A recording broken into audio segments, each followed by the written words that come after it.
အားလုံးပဲမြင်ကြလားပါဒီနေ့ပြောချင်တဲ့အကြောင်းလေးကတော့တော်တော်များများတော့သိပြီးတဲ့သူတွေလည်းရှိမယ်ထင်ပေမဲ့လည်းတခါတလေအမေးခံရလို့ပေါ့နော်နောက်ပြီးတော့လည်းစိတ်ဝင်စားတဲ့သူတွေလည်းသိတဲ့နေထင်လို့တင်ပေးလိုက်ခြင်းဖြစ်ပါတယ်အကြောင်းအရာကတော့ဂျပန်လူမျိုးခံမှုအတွက်ပေါ့နော်ဂျပန်လူမျိုးခံယူဖို့အတွက်အခြေခံဘယ်လိုအချက်တွေကိုပြည့်မီရဲဆိုလို့ရှိရင်ဂျပန်လူမျိုးခံယူလို့ရတယ်ဆိုတဲ့အကြောင်းလေးပဲပတ်သ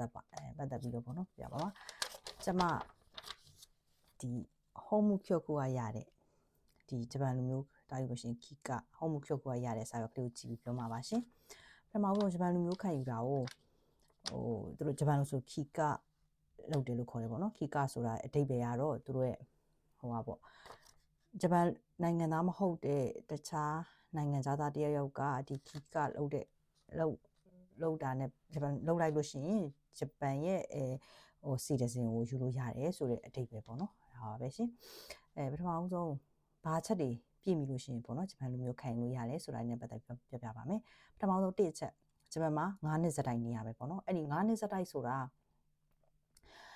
ရက်90အထက်ဂျပန်ပြည်အဲ့9နှစ်အတွင်းမှာရက်90အထက်ဂျပန်ပြင်ပမှာထွက်မနေဘူးကိုယ်နိုင်ငံပြန်လာဒါမှမဟုတ်တခြားနိုင်ငံတစ်ခုမှာသွားနေရမျိုးမရှိဘူးတဲ့သူပေါ့နော်အဲ့လိုမျိုးရှိပါတယ်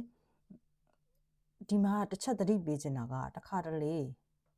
တစ်ခါထွက်လို့ရှိရင်ပြပကိုထွက်လို့ရှိရင်ရက်90အထက်ပေါ့နော်မထွက်ကြဘူးပေါ့ဒါပေမဲ့လေရက်90အထက်တော့မဟုတ်ပေမဲ့ဥပမာပေါ့နော်အလုံးကြောက်လာတိုင်းတစ်လောက်လာတိုင်းတစ်ပတ်ပြပကိုထွက်နေရဆိုလို့ရှိရင်လေဘယ်လိုပြောမလဲနိုင်ငံသားမှာထွက်နေတဲ့ကာလအရန်ယူများရဆိုလို့ရှိရင်လည်းမရတာမျိုးရှိတတ်တယ်ပေါ့နော်အခုလောလောဆယ်အထိကတော့9နှစ်ဂျပန်မှာစတိုင်နေလို့ရှိရင်ရမယ်ပေါ့နော်ဒါပေမဲ့ဟိုတလောကအခုအမျိုးသမီးဂျပန်ဝင်ကြီးချုပ်တက်လာတော့ဘာတွေဖြစ်လာလဲဆိုတော့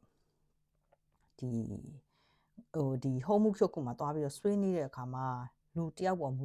လူရဲ့ပေါ့နော်ကာယကံရှင်ပေါ်မူတည်ပြီးတော့လာဆွေးနေတဲ့လူပေါ်မူတည်ပြီးတော့9နှစ်နဲ့မပေးချင်ရင်လည်းမပေးလို့မရတဲ့ဆိုတဲ့ပုံစံမျိုးတွေလုပ်မယ်ပေါ့နော်အဲ့လိုမျိုးဖြစ်လာတာဆိုတော့နောက်ပိုင်းမှာ9နှစ်ကတော့ဥပဒေစာအုပ်ပေါ်မှာတော့9နှစ်ဆိုပေမဲ့ဥပမာမင်းကိုတော့ဥပမာကွာအကြောင်းပြချက်တစ်ခုပေးပြီးတော့ကွာမပေးဘူးပေါ့2နှစ်ထပ်ဆောင်ကြည့်အောင်မယ်3နှစ်ထပ်ဆောင်ကြည့်အောင်မှာ1နှစ်ထပ်ဆောင်ကြည့်အောင်မှာအဲ့လိုမျိုးတွေအခြေအနေတွေဖြစ်လာနိုင်တယ်ပေါ့နော်ဒါကနောက်ပိုင်းပေါ့နော်အဲ့ဒါနံပါတ်1ချက်နံပါတ်2ချက်ကကြတော့အသက်20အရင်ကအသက်20ပေါ့နော်အခုက18နှစ်ဖြစ်သွားပါပြီ sorry မှာပါတော့18နှစ်အထက်ဖြစ်ကြမယ်ပေါ့နော်တကယ်လို့တယောက်တည်းရှောက်မယ်ဆိုရင်ပေါ့ကွာဒါကကလေးတွေတခါကြိုင်ဘယ်လိုရှိလဲဆိုတော့ကျမ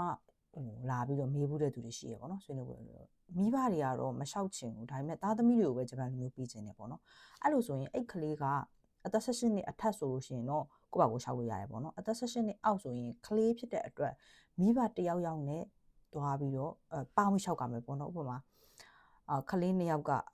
အသက်တယောက်က9နှစ်တယောက်က10နှစ်ပဲထားပေါ့အဲ့ဆိုအဲ့ကလေး2ယောက်ပဲလျှောက်လို့မရဘူးပေါ့နော်အဖေသို့မဟုတ်အမေတယောက်ကအတူတူလျှောက်ပေးရမယ်ပေါ့နော်ဟိုးရင်တော့ဆိုရင်တော့မိသားစုလိုက်လျှောက်သွားရတယ်လို့ပြောပြီးတော့ကွာဒါပေမဲ့ဒါကလူအခွင့်အရေးကိုချိုးဖောက်တာပေါ့နော်ဘယ်လိုပြောမလဲလူဆိုတာတယောက်ကိုလျှောက်ချင်ပေမဲ့သူလျှောက်ချင်မှလည်းလျှောက်ချင်အဲ့လိုမျိုးရှိတဲ့ဖြစ်တဲ့အခုနောက်ပိုင်းကတော့မိသားစုရှိတဲ့သူတွေကမိသားစုလိုက်မဟုတ်လေလျှောက်လို့ရတယ်ပေါ့နော်အဲ့လိုရှိပါတယ်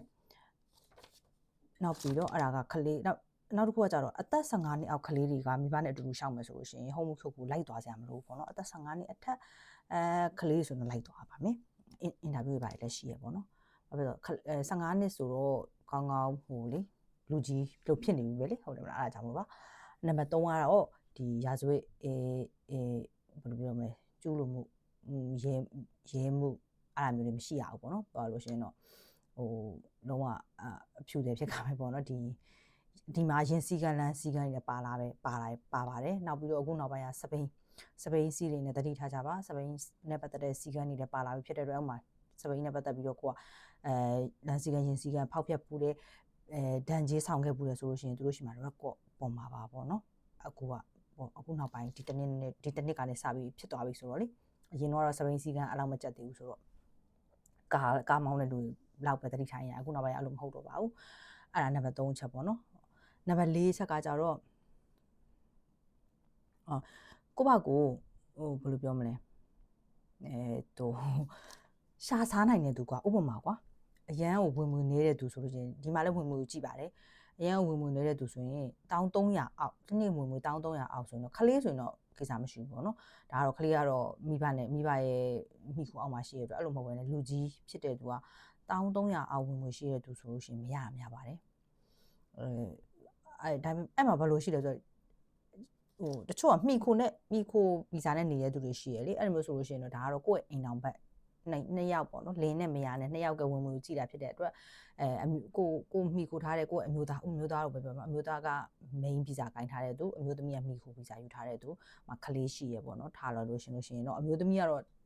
28နာရီပဲလုံးခွင့်ရှိတဲ့အတွက်တနေ့ဝင်1300တော့မကျော်နိုင်ဘူးကွာဒါကတော့ဥပဒေရဒါကတော့တုံးထားလိုက်တယ်ပေါ့နော်အဲ့ဒါပေမဲ့အမျိုးသားမှာအတိုင်းတာဝင်1400ရှိတယ်ဆိုလို့ရှင်300အထက်ပေါ့နော်300အထက်ရှိတယ်အမျိုးသမီးကတော့ဥပမာတစ်ပတ်ကို28နိုင်လောက်တာဖြစ်တဲ့အတွက်1100လောက်ရှိမယ်ဆိုရင်2ယောက်ပေါင်း1400တို့1500တို့ဖြစ်တယ်ဆိုလို့ရှိရင်တော့ရတယ်ပေါ့နော်အဲ့ဒါကနံပါတ်4ချက်ပေါ့နံပါတ်5ချက်ကကြတော့ဂျပန်လူမျိုးခံယူလိုက်တဲ့ခါကျရင်ကိုယ့်ရဲ့နောက်လူမျိုးလေကိုအခုလက်ရှိကင်ထားတဲ့ကိုယ့်ရဲ့လူမျိုးကိုစွန့်လွတ်ကြရင်အော်တိုပြုတ်မယ်ပေါ့နော်ဘာဖြစ်လို့ဆိုတော့ဂျပန်ကpassport နှစ်ခုကင်ဝင်မရှိဘူးပေါ့နော်ဒါကတော့ကျမတို့မြန်မာကြီးလည်းကျမတို့မြန်မာလူမျိုးကလည်း passport နှစ်ခုကင်ဝင်မရှိတော့ဖြစ်တဲ့အတွက်မြန်မာတွေကကျမတို့မြန်မာလူမျိုးတွေဂျပန်လူမျိုးခံယူရခါကျရင်ရှင်းတယ်ကွာဂျပန်လူမျိုးယူလိုက်ပြီးဆိုတာနဲ့တပြိုင်နဲ့မြန်မာလူမျိုးအော်တိုပြုတ်ပြီးသားဆိုတော့ဘာမှတွားပြီးတော့ဝါစာစားနေလှုပ်เสียမလို့ကွာစီတယ်စဉ်ရသွားတဲ့ခါကျရင်လေဒီတခြားနိုင်ငံခံယူခွင့်ရှိတဲ့နိုင်ငံကလူမျိုးတွေဆိုလို့ရှိရင်တော့အဲ့ဒီဟိုဘက်အခုလက်ရှိကိုယ့်ရဲ့မိခင်နိုင်ငံကနေထွက်ပါတယ်ဆိုတဲ့စာတိုင်းတွားလှုပ်ပြီးတော့သူတို့ home cure ကိုပြန်တင်ရတာမျိုးရှိရကွာဒါပေမဲ့ကျမတို့ကကြောက်တင်ရမလို့ကွာကျမမေးကြည့်တာကွာအရင်သိချင်လို့ကျမအဲ့ home cure ကလို့ပေါ့နော်ငါတို့တွေကအဲ့လိုမျိုးလုပ်ပြီးတော့စာနဲ့လာပို့ပေးရမှာဆိုတော့သူတို့ကသိတယ်မြန်မာလူမျိုးကလည်းနိုင်ငံကင်ထိုင်ခွင့်မရှိဘူးဆိုတော့မလို့ဘူးပေါ့နော်နင်တို့ဂျပန် passport ကိုင်းတာနဲ့တပြိုင်နင်တို့ဟိုဘက်မှာလည်း auto ပြတ်ပြီးသားပေါ့နော်အဲ့လိုမျိုးပြောပါတယ်ကျမပြဘူးရပေါ့နော်နံပါတ်5ချက်ပေါ့နော်အဲ့ဒါ okay ရဆိုမှရှောက်တာပေါ့နော်သူကအဲ့လိုပြောချင်တာပေါ့နံပါတ်6ကကြတော့ဘယ်လိုပြောမလဲအစိုးရကိုကွာပြောလို့ရှိရင်တော့လူစိုးခိုင်းတို့ဘာတို့ကွာရာခုစားခိုင်းတို့နေမှာပတ်သက်ဆက်နွယ်နေသူမဟုတ်ကြဘူးကွာအစိုးရကိုဆန့်ကျင်နေမှာတဲလို့ဘာလို့အဲ့ဒါနဲ့ပတ်သက်တဲ့သူမဟုတ်ကြဘူးပေါ့နော်ဒါပေမဲ့ဒါကတော့လိန်ပြီးတော့လုံးလို့ရှိရင်ပေါ်လို့ရှင်ပြဿနာရှိရလေအဲ့လိုမျိုးပေါ့နော်အဲ့လိုမျိုးမဖြစ်ကြဘူးပေါ့နော်နံပါတ်9ကကြတော့နောက်ဆုံးကကြတော့ဂျပန်စာlevelပေါ့နော်ဂျပန်စာ level ကတော့ तू ကဘယ် level ရဘာရဲဆိုပြီးတော့ဒီမှာလေပြောချင်တာကအတိအကျစာရွက်မှာတက်မှတ်ထားမှာမဟုတ်ဘူးစကားပြောနိုင်ရမယ်အခြေခံရေးနိုင်ဖတ်နိုင်ရမယ်ပေါ့နော်ဒီဘယ်လိုပြောမလဲနီချီချိုစေးကဆိုပေါ့တနေ့ကိုသွားလာလှုပ်ရှားနေတဲ့ခါမှာပြဿနာမရှိရသူဖြစ်ကြမယ်ပေါ့ကွာအဲ့လိုမျိုးဆိုတော့ကျမနိုင်ငံသားအနေနဲ့ပြောပြီး N3 N2 level လောက်လို့ပဲကျမကတော့ပြောချင်တယ်ပေါ့နော်ဂျပန်မူလာတန်းဆိုရင်2တန်း3တန်းစာလောက်လို့ပြောလို့ရတယ်ပေါ့နော်ကျမရှာကြည့်ရလေဆိုတော့အဲ့ဒါကအခုနောက်ပိုင်းပေါ့နော်အဲ့ဂျပန်စာ level ကနည်းနည်းလေးကျက်လာပြီဒီလား N1 အောင်ပြီးတော့ပုံမှန်ဂျပန်ကုမ္ပဏီမှာခိုင်းရှာရင်လုပ်နေတဲ့သူတွေတောင်မှအခုရေးဖြည့်တွေပါဖြည့်ရတယ်ပေါ့နော်ရေးဖြည့်ကသူကစာစီစာကုန်းတွေပါရေးခိုင်းတာဒီလားသူကအင်တာဗျူးမှာကွာတင်တဲ့ခါကျရင်အင်တာဗျူးရှိရလေအင်တာဗျူးမှာအင်တာဗျူးဆိုတာပါဇက်က speaking ပဲအင်တာဗျူးပြော reading စာဖတ်ပြရတယ်ကွာ writing လုပ်ရတယ်ကွာ